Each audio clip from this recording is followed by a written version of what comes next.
Within a well-planned lesson, pre-assessment plays a crucial role in gauging what students already know. Activating what students already know can also help them make better connections to the lesson. Let's watch as Lauren introduces pre-assessment questions in her philosophy class using a MentiMeter quiz.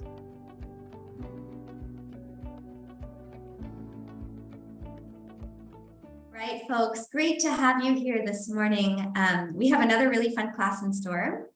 And we're going to start off today with a little bit of a bridge-in activity that's also a bit of a pre-assessment to check what you remember from last week. So as you may recall, last class we spent a lot of time talking about the difference between valid and invalid arguments.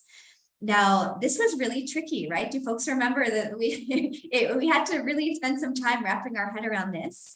Because valid arguments are not always true and invalid are not always false. And so it's a really different thing to think about valid versus invalid. So we're going to start off with a little bit of a MentiMeter quiz. I'm going to put the link right here in the chat. And I'm hoping everyone joins. This is, again, as a reminder, this is totally anonymous, meant to be very fun, just for me to get a better sense of what you folks remember and maybe some gaps in knowledge that I'll want to fill in during class today. And also for you to see, how your responses align with your peers.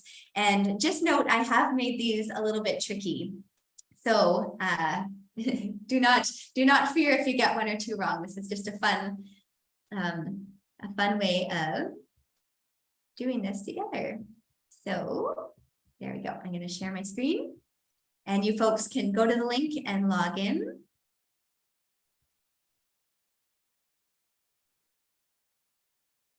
Okay, here we go. I see we've got everybody. Perfect. So there will be 4 different questions. And what I'm asking of you is for each one, you're going to read the statement. I'll even read it aloud. And then we're going to click on the answer that you believe is the correct one. All right, so here we go. First question. Anyone who lives in the city of Sparren also lives on the island of Kauai. Adil lives on the island of Kauai. Therefore, Adil lives in Sparren. What do you think? Valid or invalid? Oh, look at that. We've got even responses. So 3 people said valid, 3 people said invalid. You can see it was actually invalid. So what do you think? Why was this one tricky for anybody? I personally think that the names of the city were a little different for me because I came across them for the very first time. So yeah, so maybe because I couldn't make the sentence in my mind because of the cities that were so new for me. So I just happened to click the wrong answer. And that's valid. I would say, and it's true. And that was a bit of a deliberate thing I did when I was constructing this question to make it a bit more challenging. But yeah, let's rephrase it then. What if we said anyone who lives in the city of Toronto also lives in the country of Canada? Adil lives in the country of Canada. Therefore, Adil lives in Toronto. Phrased that way, we'd probably know, oh no, that doesn't make sense. That's not valid, right? If he lives in Canada, it doesn't necessarily mean that he lives in Toronto just because it's in Canada. Great. Yeah. So thanks, folks. Let's try the next one.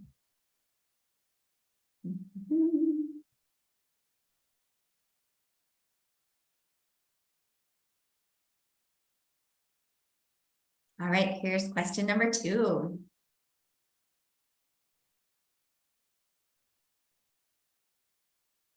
Coming right up. So all cows can fly. Anything that can fly can swim. So all cows can swim. What do you think? Is this valid or invalid?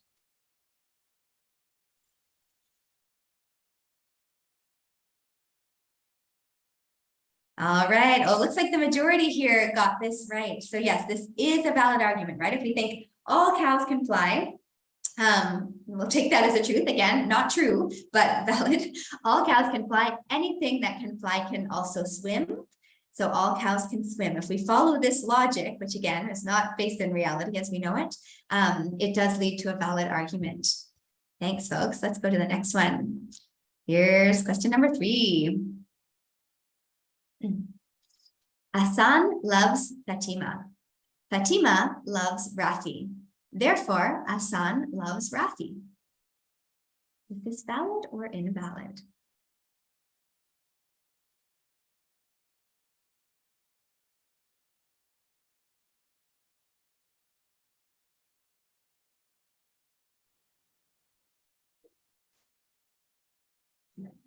Let's see. Oh, looks like everybody got this one right. Good job. This one was a little bit simpler. So of course, I mean, Hassan loves Fatima. Fatima loves Rafi. Hassan might also love Rafi, but we don't know this based on the argument. He might also hate Rafi, right? Depending on how supportive he is of Fatima or what this relationship really is. But great job. Seems like that one was clear to everybody.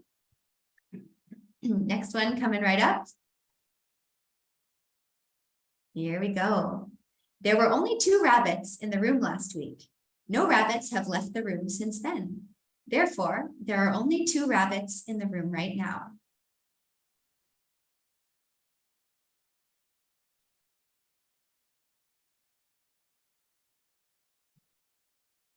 Look at that. Okay, again, we have a mix. So this is actually an invalid argument, but let's unpack your thinking a little bit here. Who in the group here thought it was valid, and explain to us why you might have thought this? So it says that like there were 2 rabbits in the beginning and then like no rabbits have left since then. So I just thought that there must be 2 rabbits. Great. So we do know, that there are at least 2 rabbits, probably. I follow your logic there. There's probably still 2 rabbits. But are there only 2 rabbits in the room? What do others think? I would like to say, it didn't say no more rabbits coming. So maybe there are like 94 now. Totally. We don't know what this room looks like, right? Maybe the door was wide open and yeah, tons of other rabbits came filing in. Maybe there's a whole rabbit party going on. Good. So that's why it's actually invalid, right? It's because we don't know for sure that there are only 2. Other thoughts? Or maybe one of the rabbits was pregnant and gave birth during the week. And so now there are a lot of baby bunnies too.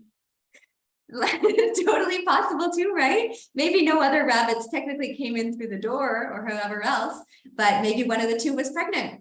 And so maybe she gave birth in this week. So we don't actually know. So in this case, yeah, still invalid, but it is where it comes down to reading the questions really, really carefully. Thank you, folks. That was a lot of fun. And we're going to move on with our conversation now about invalid and valid arguments and take things a little bit more deeply, add a few more elements.